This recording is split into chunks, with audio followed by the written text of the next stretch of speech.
నమస్తే welcome to KK news. నేను Sridevi. Megastar Chiranjeevi star heroine Sridevi జంటగా నటించిన చిత్రం జగదేక వీరుడు అతిలోక సుందరి. సోషియో ఫ్యాంటసీ నేపథ్యంలో తెరకెక్కిన ఈ మూవీని వైజయంతి మూవీస్ అగ్ర నిర్మాత అశ్విని దత్ భారీ వ్యయంతో నిర్మించగా దర్శకుడు రాఘవేంద్రరావు తెరకెక్కించారు. ఇక అప్పటి వరకు తెలుగు చిత్ర పరిశ్రమలో ఉన్న రికార్డులన్నింటినీ పక్కకు జరిపి సరికొత్త రికార్డుల్ని నమోదు చేసింది.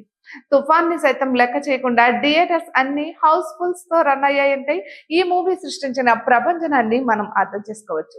1990 మే 9న రిలీజ్ అయిన జగదేక వీరుడు అతిలోక సుందరి వచ్చే నెల మే 9కి ప్రేక్షకుల ముందుకు వచ్చి 35 ఏళ్లను పూర్తి చేసుకోబోతోంది.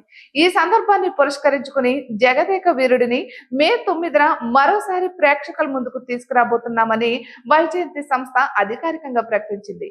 అభిమానులు ప్రేక్షకులకి మరింత థ్రిల్ ని కలిగించేలా అధునాతన టెక్నాలజీతో మెరుగులు దిద్ది సెకండ్ వెర్షన్ తో పాటు థర్డ్ వెర్షన్ ని కూడా అందుబాటులోకి తీసుకొస్తున్నారు. అమరీష్ పూరి, కన్నడ ప్రభాకర్, అల్లు రామలింగయ్య, గొల్లపూడి మారుతీరావు, బ్రహ్మానందం, బేబీ షమ్లి తదితరులు ముఖ్య పాత్రలో నటించగా ఇళయరాజా అద్భుతమైన సంగీతాన్ని అందించారు. నేటికి ఆయా పాటలు మారు మోగిపోతూనే ఉంటాయి.